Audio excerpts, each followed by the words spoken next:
Welcome to Community Voice. Bougie, bougie, bougie, bougie, bougie. Good morning. I'm your host, Keith Parris, the humblest man of the people guy that you're ever going to meet. I like my colleague. I like my colleague who is bougie. Good morning, Devo. Good morning, Jermaine. What's happening, Clark? I'm down with the revolution, brother. All right. I know you hate that chair. You want this one? No, you keep it. I ain't gonna be here. You sure? You ain't gonna be here that long. I know security will be here. Security. She gonna say something inappropriate. That would be you. Hate these chairs, man. Oh, I gotta hate these chairs. So we it was kind of a compelling question. We kind of had this discussion. Somebody was commenting on your program on Gayle King, and I agree with Gayle King. Well, I'm gonna take a dude there don't know how to eat, and hopefully you're not taking a dude anywhere, Keith. Look, Why not? I'm progressive. That's right. He's my plus one. Don't show your biases in the room. Yeah. Love no homo. What is it? Love no homo. More like no Diddy. But when Michelle told me, because you know I hate on him every chance I get. When Michelle told me that Atlas had a tuxedo at 6, he had it before 6. Of course he wore it when by the time he turned 6. He was like 5. Of course he did. Because he sat at the captain's table on the cruise. Oh, he's been on a cruise and he's been sat on at the captain's several table? Cruises. Several. As Atlas says to his father, are we cruising? if he has a break in school, he just had fall break. And he asked his dad, are we cruising? And his dad said, yes, son, we are. But no, I bought him his first suit when he was 3 years old. And I bought him a tuxedo. I was in Nordstrom's and I saw a tux. Woo, this baby was bad. I think it was by Ralph Lauren. I can't remember who the tux was by right now. But I was like, and it was like a 5'6". It was too big for him. I said, buy that and put it in the closet. So I bought it and I sent it to his parents. And then when they did the cruise, he had. Can we get a ballpark as to what that Ralph Lauren may have, Well, one of the things that made it attractive to buy because it actually was on clearance. And so I think I ended up getting it for like, I don't know, $100 or something like that. Yeah, because I didn't think before speaking on that particular, because I know if you have to ask how much it costs, then you can't afford it. No, that's not true. I believe in they always say because if you've got to ask, you shouldn't be here. No. I don't believe in that. Because it's some stuff I done not asked and bought it. And like I bought this I was at a convention, I bought this Delta scarf, or it was a scarf that had an elephant on it. Silk scarf, beautiful. And I just said, bring it up. I ain't asked. I just said, bring it up. That chick said $80. I was like, $80? But it was too late because I had to pay. Asked. Exactly. I wouldn't pay $80 for that. So well, and then the other question about should we teach our. Well, wait. When did you get your first suit? My first tuxedo? He's like 18. My first suit. Oh, my first suit. Oh man, I was like 18. 4 years old too. So you said 18. No, you know what though? Would that? Because your mom was like you was in the church though. So no, I was actually down south. Oh, really? I was with my uncle and aunt. Would those little sailor suits with the shorts? Would that constitute? No. Oh, to me, little Lord Fauntleroy's with the knee socks and the saddle shoes. That doesn't. Not a suit. Not a suit. No, look, Clark in there cracking up in the back. No, Clark, like, let me see that picture. he was out there looking like a fool. Everybody looked like that. A fool. That's how you had to dress back then. With the little clip-on tie and all the that. little girls had. Keisha and them got a picture in their house right now with her in that little sailor dress. Oh yeah. And her little sister in that matching sailor dress. Everybody had them sailor get-ups. My mama didn't dress us. I don't know what y'all. It was naughty, y'all. Yeah. Y'all had on, we all had y'all had on t-shirts. No, mama them had some money. I don't know where they got it from. Mama them had some dough. Your mama make your clothes? No. I feel bad for some of those kids whose mamas made their clothes. It was obvious that their mama. I mean, the stitches was wrong. It didn't look good. And stitching on the side. And it was. No, I think I was probably. I did have a little outfit when I was down south. Little outfit. And That sounds so. That's the way he did his head. I have a little outfit. this is the guy who lays his Sunday clothes out on Monday. I heard you say yesterday about how you prepare to be sharp on Sunday. I lay it out, man. That's important to you, huh? Oh yeah, I'm a metrosexual. As you step into the house. Oh, because what was it yesterday, Jermaine, them shoes he had on yesterday? Was it yesterday? Yeah, he had them shoes. Yeah. Yeah, I would tell you, I put his shoe game attention. up against anybody I know. It caught my attention as soon as he walked in. I said, hold up. Get the Yeah. shoes from me. Well, And you know, shoes Keith, be- he was so modest. Well, you know, I had these for about 12 years. Yeah, but look, inside, he is like, that's right. Hey, but them shoes was banging though, man. You Them see shoes me. banging, them I like everybody else. them shoes I was do banging. dress for other people. So Thank you. Me for too. everybody Me else that just dress for you, Yeah. I Do you expect- really dress for other Oh, people? yeah, No.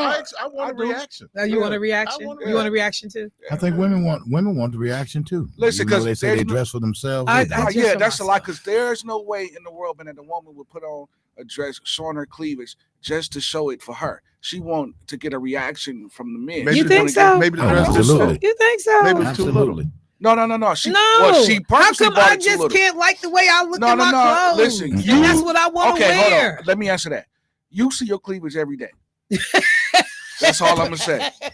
That's all I'm gonna say. That is true. You do look at That it doesn't- every I day. mean, You see your cleavage every day. but that's so what? Okay, I put so on for you, clothes every day. right. So, So, so when you I put put for on on you to what- show it, this nice outfit and you got this nice necklace that And you standing in the mirror and all of that fixing upper your It's body, not for y'all. then you put on that Yes. lip bra. It's that because- lip bra ain't for us. It's because No, Brian, I know clothes? I'm getting ready to look fly Okay, in this, so- and I like looking fly. got you. It don't have nothing to do because, So like, are you the, I dress in a way that does not even conform to a lot Are of the you the things only that people think arbiter? you're supposed to wear. are you the only arbiter of what is fly? For me, But Michelle, yeah. when a woman puts on a bra that raises her No bra. area, She put on no bra. her area. Her Can we be breastises. grown? her breastises. No, area. but Her area. Is she putting that lift on for? she's For not doing it for herself? her. She putting the Or for lift on you- because for- it she won't- accentuates the dress. Exactly, Okay, which but is that not don't mean just it's for her, you. because she's It means concerned that it's going to Some look a certain dresses are way. supposed to have that Because extra we have lift seen to those make the that dress thought they was lay right. fly, Mammy. and we walk Okay. away saying everything ain't for Okay. everybody. I'm shallow. Mammy. I'm Yeah. really, Yes, really we know. shallow. We know So you're yes, shallow. I am dressy. I mean, You know, and I don't begrudge people for doing that. I'm just saying I don't do that. Yeah. That's all I'm 'cause, saying. Michelle, you know we have a brand. Yeah, Michelle, so when you put them fly hats on that you it's wear, completely for me. Oh, so but you you don't. already know the response when people see. Well, you that's already why know. she bought it that because you she gonna knew get that it that, was though, dope. right? Hey, though. Debo. No, Hey, But that's why Debo. she No. bought it because Hey, she knew it was Debo. dope. Yeah. And then she'll come back only for her. And she'll come back on Monday. Oh man, people was talking about my hat. Yeah, we was talking about your hat. You put it on so we could talk about I it. never come on the air and say people were talking. Oh yeah, you. Well, I don't- Jermaine came and was like, "That hat you had on," and that's Was what triggered that. That's all she No, needed. but what I'm saying is, She when was you young. buy, I'll say thank you. see, but when I'll you say buy thank stuff though, you buy it because you know. No, but we got a whole backstory to that one particular hat. The sister's mother was having a hat sale or something. The Oh, no, red no, no. hat, the Now- red hat. That that red hat, now yeah. that hat that she had on at that event, so that's the hat that we're talking about, right? Mhm. Yeah. Listen, What's her name? And that ain't even the one that she had on at Miss, the blues Blake. concert. Yeah. listen, that hat she Oh, had that on, black one. Oh yeah, that one. That's the one. I That want one. the black one. When she walked in, now I'm in there setting up. Now she don't care what I think about it. Man, If she did, listen, I She turned did. around and turned back around 3 times. Like, is that Michelle? oh, Yeah, you- that was Bobby Wait, Lake that had That hat I got was her. God let me tell dog. you, man. When we get gussied up, though, Yeah, like one time we were at an event and I walked past her. yeah. Didn't even know it was her. I walked past her and I go, "Damn, that's Michelle." No, I mean, when people always say, "Oh man, y'all really, what they call it, clean up, Clean well?" up, Yeah. clean Clean up. up, well. yeah. No, seriously. I mean, God, but that it's like, was- but I'm sorry, because number one, I love fashion. I love Yeah. clothes. You can't tell it, because I wear, my comfortable gear every day. Right. Every day. I'm still on COVID clothes, but I love. I am. Or as we like to call it, Nike. pre-YouTube. Look, Nike- Before Nike- YouTube, man, we used to come up in here, Shorts, we could be t-shirt. looking like, Hey, oh, Nike nobody got me see through. us. Now, but don't get me wrong. It don't be basic Nike. I still got like I got some. I always will remember. I had this Nike coat on, long coat on, and I came here, and it's made out of sweatsuit material, but it's a long coat. And I was saying something. I bent over to talk to Carvey, and he could see the Nike swoosh on my sleeve. He was like, "Wait a minute, Yeah, the real deal. that's Nike." Yeah, I was like, "Yeah." So even in my the Adonis guy. yeah, yes, yes. But I'm sorry, y'all. I just love clothes, and I love them not for what other people like. Like you want to move me? It's two things: ridiculous clothes and ridiculous stuff for your house. The colder your house is, oh my God, a smart. Like if I could have a complete smart house, I would. Why? Because the ability just to stand there and say, Turn off the lights. just do everything, adjust my heat. Candle. I do. No, but it's gonna cost you $1 billion.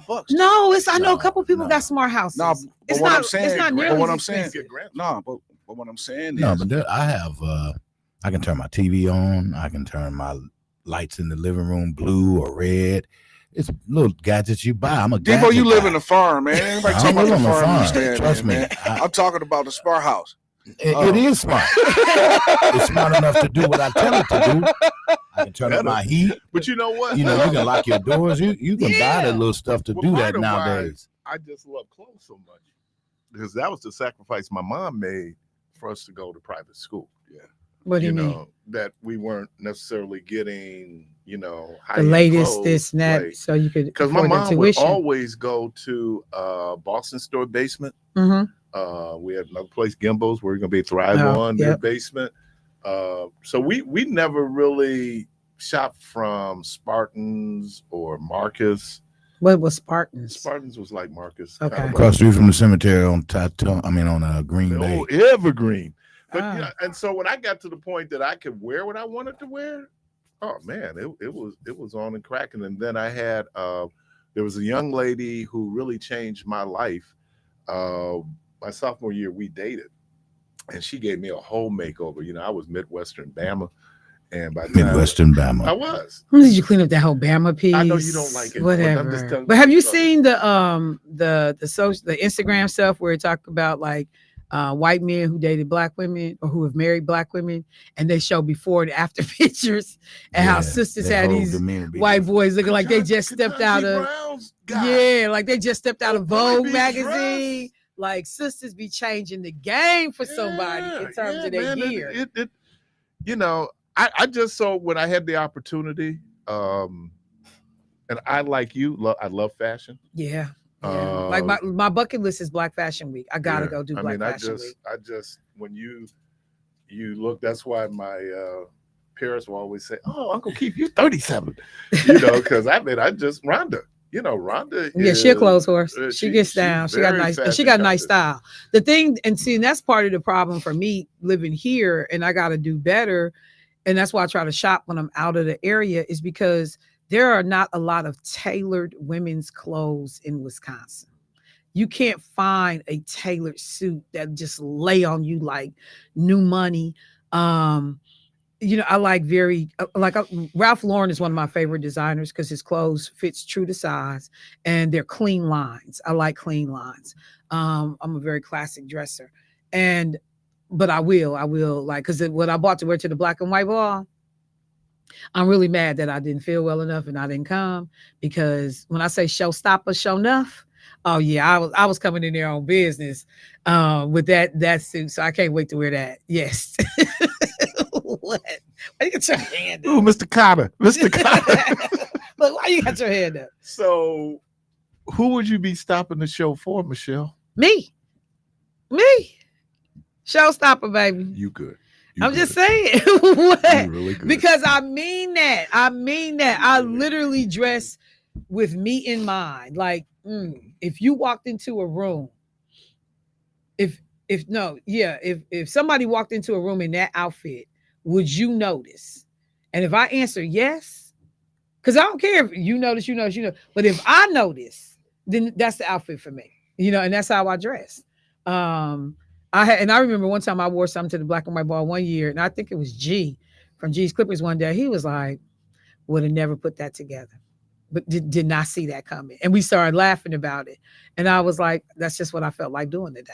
My old haberdasher, Perry Newsom. That's my word. Yeah, Perry Newsom over at Harley's when it was on Oakland. Yes, I used to go there for my son. Go back and forth about. He said, "Keith, I don't see it," and he would make suggestions, and I was kind of like, "Well, where I'm going here." What I'd like to affect. Yeah.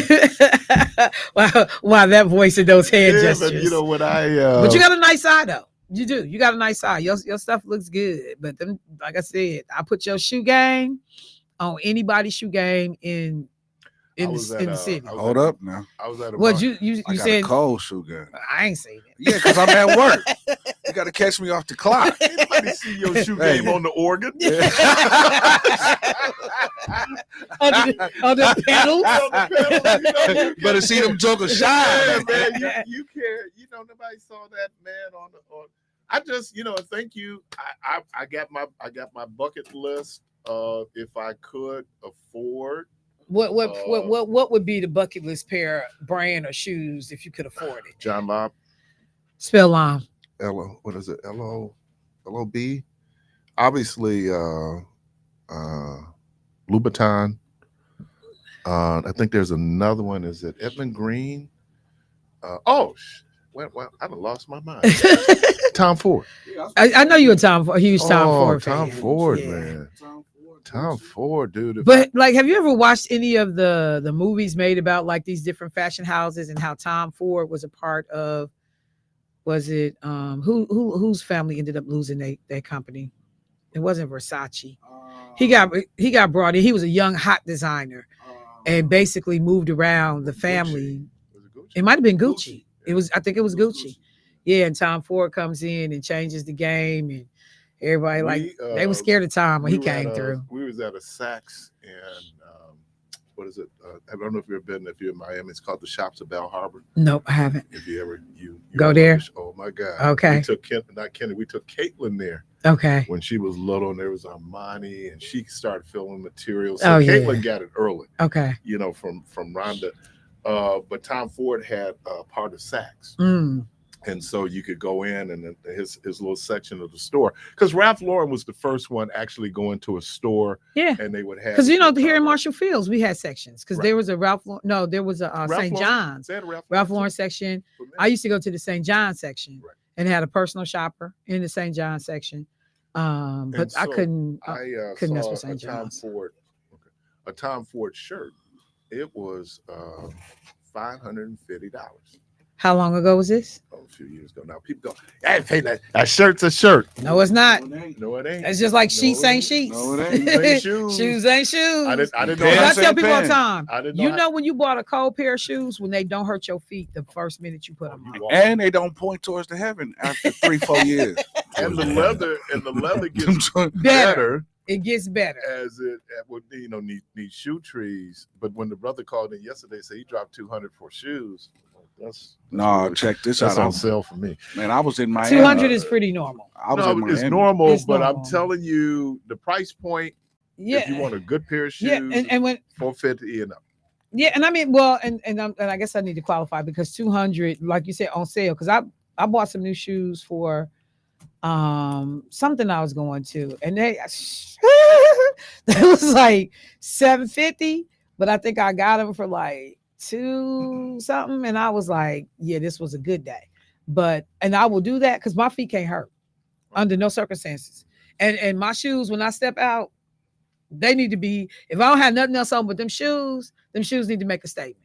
They need to make a statement, because you have a narrow foot, so I can kind of wear some of the Italian and that's shoes. the bad part, like, because of I keep, like, I gotta get this fluid and this edema on my legs straight, so my shoes size has gone up, and it's not, some shoes is still narrow, but some, it's a little bit wider, and that just, man, because you want to mess up a pair of shoes, man. Oh my God, how your feet be all wide in a pair of shoes? And I tell people that really, when you go in, that thing that they build the shoes called that last. Yeah. And that's how you build the shoe out.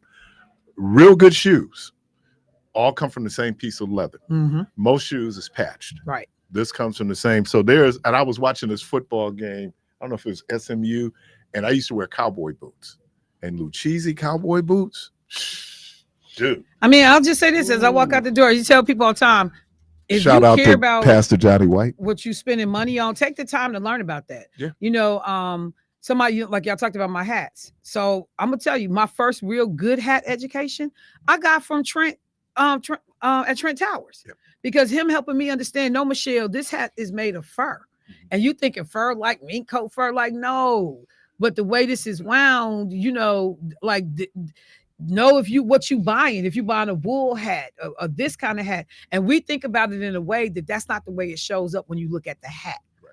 And so, you know, and after he put me up on that education, man, I've been a beast on hats. If you go to, you can't show me you anything. go to the factory, Ellen Edmonds, and they'll build your shoe. Yes. Yes. 1 foot is, I mean, if you've never had a pair of shoes made, I encourage people to do that. If you've never had a custom suit made, I encourage people to make, and a shirt. If you, and women too, I tell my sisters that if you've never had a business suit, particularly if you're in corporate America and you've never had your own business shirts made as a woman, man, you missing out. and the other thing is you make good investments in your shirts. I'm talking to the brothers now, and it's basic. And that means that shirt should last you 5-10 years. Real good shirts. Well, I want to thank Michelle for being part of the fashion moment here. I will always say this as I walk out the door. I was talking to Dr. Mutri, who does the show with her brother Kwaku, and her husband's shirt game is ridiculous. Really? It's ridiculous. Yeah. And I actually was at an event with him not too long ago, and I finally had to say something to him about his shirts. And he was like, his shirts are made in Taiwan or in another country. The tailor comes in, Yep. fits him, goes back, sends material samples. He picks what he wants. They send it to him in the mail. Yep. And the cost is ridiculously low. So we missing out, y'all. All right. You're listening to Community Voice. We're going to take a quick break, and we'll be right back.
Keith Parris.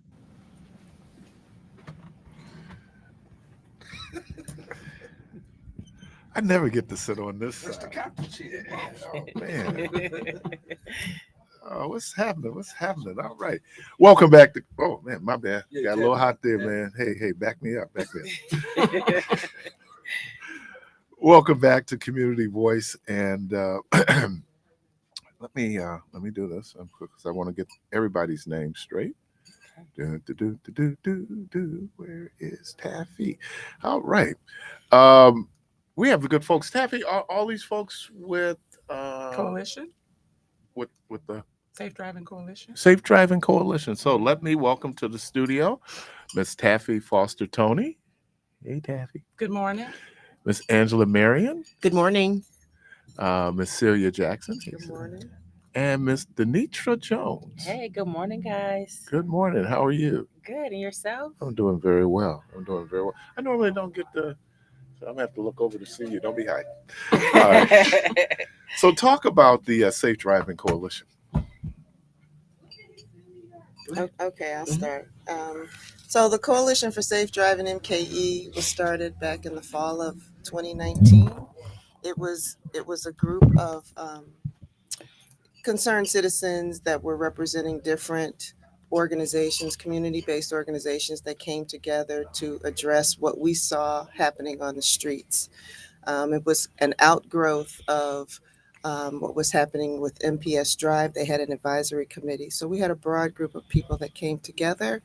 And we were coming together right around the time that the city of Milwaukee had a task force on reckless driving and carjacking.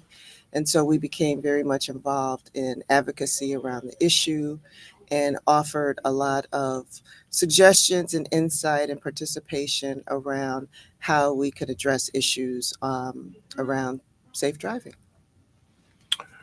That was in 2019. That was in 2019. Who was the group that Alderman Murphy was involved with? Well, Alderman Murphy was heading up that task force. So Okay. I'm not sure what group you're referring No, to, the but task we force. did the task force, right? The Okay. task force, the City of Milwaukee task force. But there were a number, I think, of different community groups that came together, and our coalition was a broad cross section of different parts of Milwaukee, including MPS Drive. We just had a lot of different folks that came together that were part of that initial coalition. So when we talk about just kind of, I don't know how much the needle has been moved since the formation of that group. Mm-hmm. This morning on Michelle's program, she Alderperson Westmoreland had sent out this thing letting people know, excuse me, that they were going to impound cars. And then immediately what we got was a reaction from people saying, well, what does that mean? It seems like you damned if you do, you damned if you don't, right? Am I kind of getting a sentiment? Because people want something done about reckless driving, but truth be told, that's a pretty wide swath of drivers. Right. You know, we look at as teenagers, carjacking, but the reality, many of us from time to time have done some reckless driving. That's Would that be fair? That's fair. That's really fair. Okay. Now, for us, it's not reckless driving. I was late for a meeting, right? So how do we move? What are some of the things we can do to continue to make progress in dealing or addressing reckless driving in the city of Milwaukee? Well, first of all, we have to be responsible drivers as being adults. We can also, help to monitor our children and their activities and their whereabouts to be able to communicate to them, some behaviors. If they're riding with friends that are driving reckless, to kind of like speak up and say something in order to be able to help, the community to save lives, because it impacts us all. So that is one, advocacy that we can do. Yeah, we need to make decisions and be accountable for ourselves and our friends and our loved ones. I was involved in an accident some years back. The driver was not licensed, but the passenger was licensed, and the passenger was the owner of the car. So we should not be allowing individuals we know that do not have a driver's license drive our vehicles. So we need to take accountable for our actions, and things of that nature. Yes, and to Taffy's point, we have to hold ourselves accountable. If we know the speed limit is 30, we shouldn't be going 50 miles an hour. If we know there's bicycle lanes that are within the roads, we shouldn't be operating in the bicycle lanes or passing because someone in front of us is going slow. And we know that we have that meeting to go to. So we are endangering other people's lives by that speeding 10 miles over the speed limit. Or we have to understand that cars are not the only ones that utilize the roads. We have bikers, we have walkers, we have people that have all type of disabilities that are utilizing the road. So it's just that driver awareness piece, and we have to take it upon ourselves to understand that we make the rules. It's not the police enforcing us, not the aldermen enforcing us, but we see those signs on that road, especially within residential areas. If it's 25, we shouldn't be going 45. We know that there's children, we know that there's seniors, we know that people are opening their doors to get their groceries. So we have to pay attention. And if we see something that's not supposed to be, we see reckless driver, we need to report it. So we just have to do our due diligence as citizens to report and abide by the rules ourselves. How have you? What do you think the impact of some of the traffic mitigation that we've seen? And it's not just here; No. it's everywhere. Mhm. A lot of people took that ARPA money, and they really invested. So, do you think that's had an impact on behavior when it comes to driving recklessly? I think it depends on who you talk to. I think that there are some people who are really frustrated with a lot of the infrastructure changes that have happened on the street because they don't necessarily understand why. And there hasn't always been the best communication with the citizenry about what we're doing, why we're doing it, and why we're doing it in these particular locations. And I do think that there are people who I think that some of our efforts were initially intended to address are not being impacted by it. So let me give you an example. I was on 27th Street over in 27th and Wells making a delivery, and there's a bike lane, there's a parking lane, the curb lane, and then there's a bike lane. People are trying to pass on. I swear, I was sitting in my car. I thought I was going to lose my mirror because there's not really enough room for two vehicles. That's for a bicycle. That's not for another vehicle. So that's a recent adjustment that's been happening on that street. So you have people who are still engaging in the behaviors that we were initially trying to address. There are a number who will be impacted because I think the issue is very complicated. But I do think that there have been some changes. You'll talk to some people that'll say, well, the roundabouts or the bump outs have made a difference in this area. We've seen a change. I always wonder, does that mean people are going on different streets? Is that what's really happening? Because some of us will actually make the decision to avoid going down a particular street because of X, Y, or Z. So we still see the crazy driving. We still see the excessive speeding. I don't know if impounding cars is going to actually make the difference. I do think that it does require comprehensive effort, which is really one of the reasons that the coalition advocated for Vision Zero, which is intended to be a comprehensive strategy to address traffic fatalities. But as I said, it's a very complicated issue because there are very many layers that really address where we are today. And Taffy was talking about being in an accident where I don't know if the person that you're involved with had insurance. You said the passenger did; it was their car. But that's the other cost of us living in the city, that we bear these high insurance costs because of the number of uninsured drivers that we have out there. And once it got to the point that people figured out, I don't need a license to drive a car. And maybe when I was coming along, people always thought that was important. But in full transparency, I was really driving about 2 or 3 years before I actually got my license. So I know the behavior is there.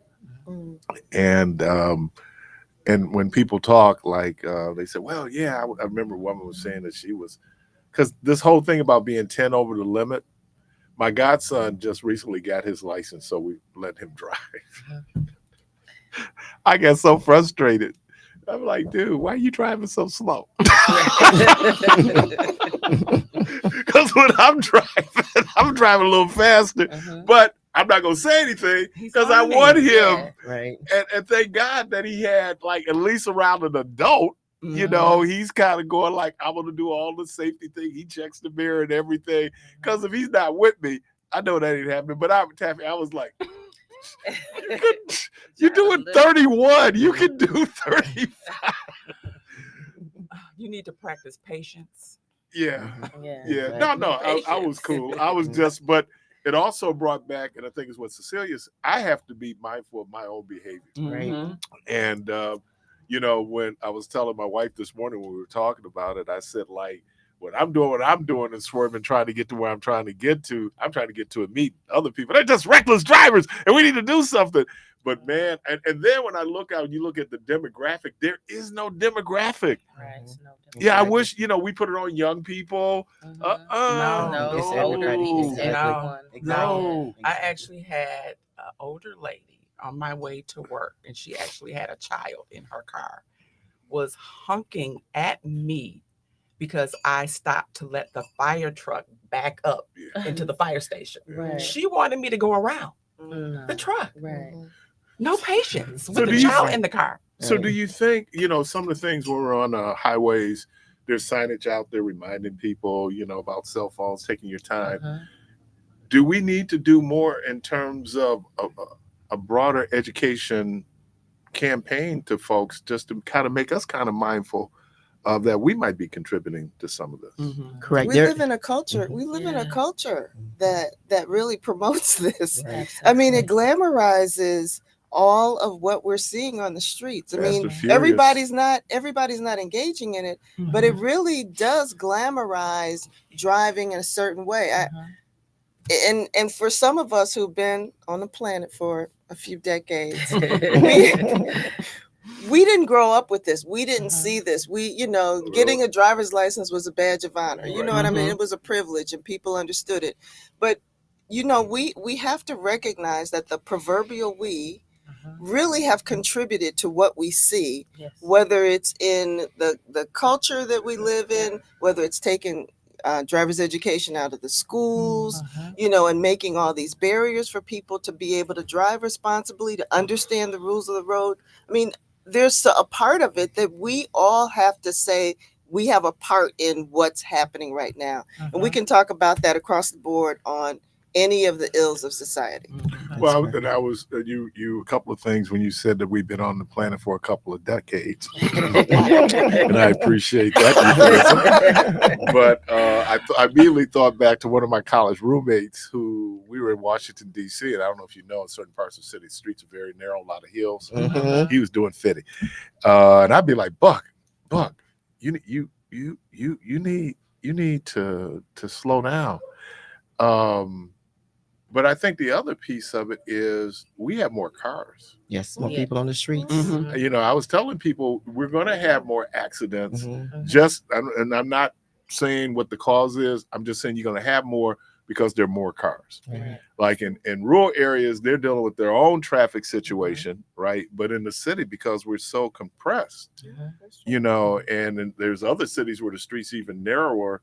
And so it's just when I was coming up as a kid, maybe there'd be one car to a household if there was a car.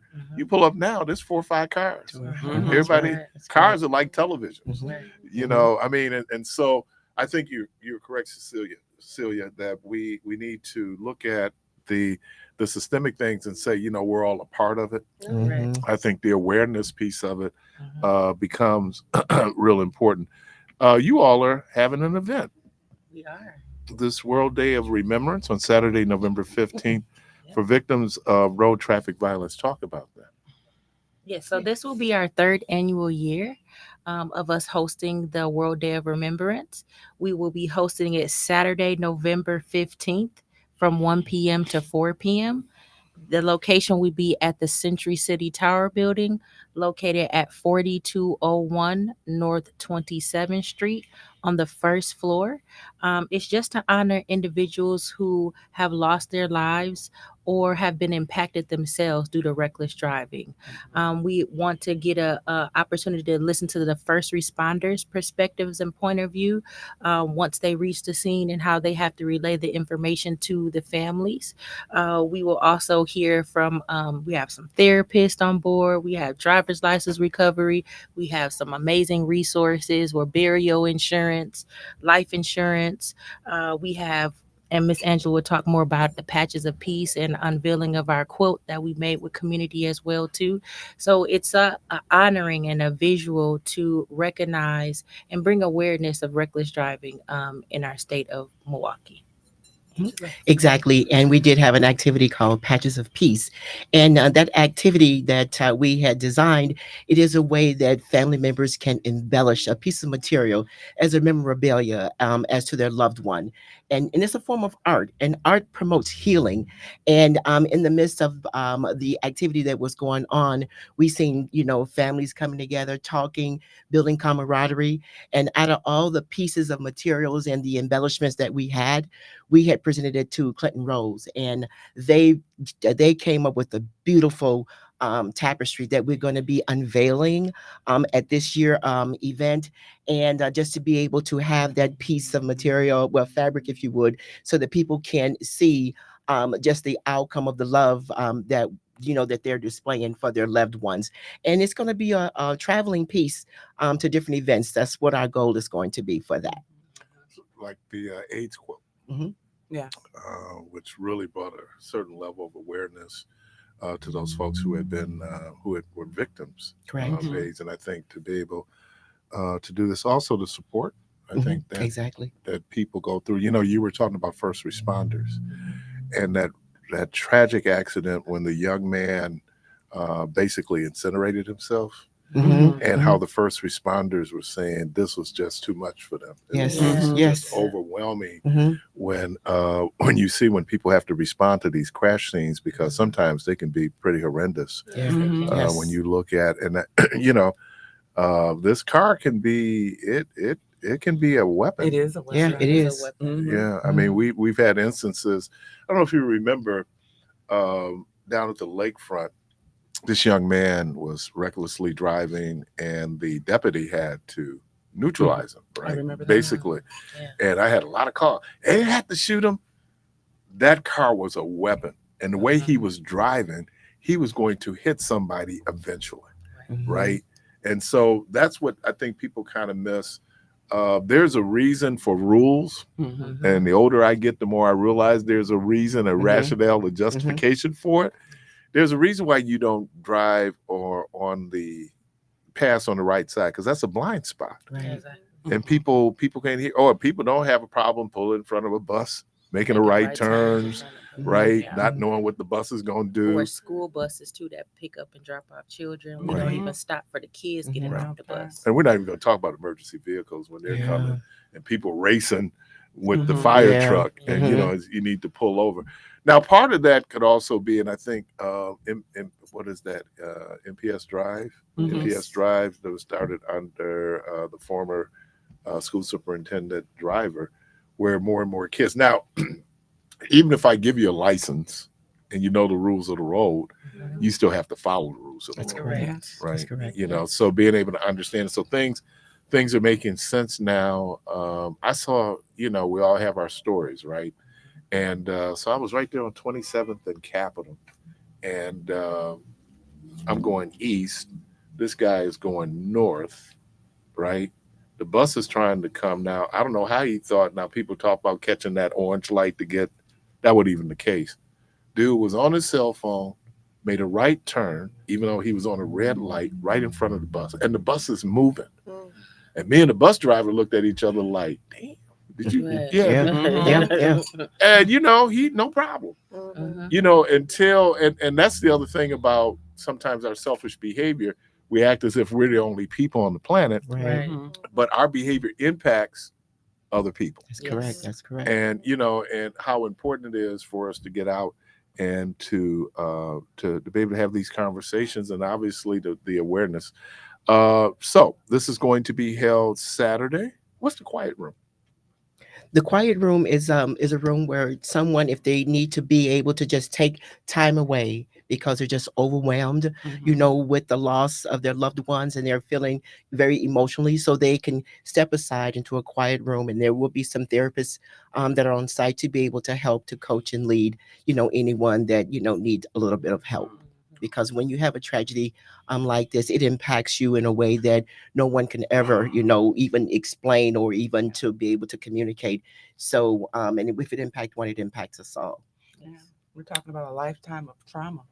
Oh, yeah. Exactly. Yeah. Exactly. And then too, we have more kids that's involved. We're reaching more kids via junior achievers and teaching them different rules of the roads and having them to come up with some ideas as to what some of the manufacturers can do in order when you're actually manufacturing the cars, what mechanism can they put in place. So we have the youth involved, and then also, my daughter is heavily involved with what we're doing. And if she see me do something wrong, no, mama, you need to put that down.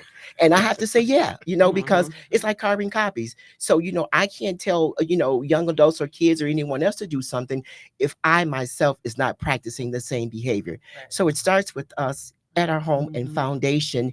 And there are apps that families can even use to be able to track their driving behavior as far as their family, and the insurance industry is not even involved. And this is another good way to be able to promote family, in regards to safe driving and to be able to analyze. So there are different tools that, we're using to reach people as well. World Day of Remembrance for Victims of Road Traffic Violence is going to be held Saturday, November 15th from 1 to 4 p.m. at the Century City Tower Building, 4201 North 27th Street, the first floor. That's a conference room, right? I've been in there before. And again, the parking lot is located in the front and rear of the building. You can contact Angela. That's angela.marion@insurancinfo-ciic.org. That's correct. Is your phone number? 414-291-5360. And this event is open to the public. And it's free, and all are welcome. So let me thank Taffy. Let me thank Angela. Let me thank Celia. Am I doing Celia? It's Celia. Celia. And then let me thank Denitra.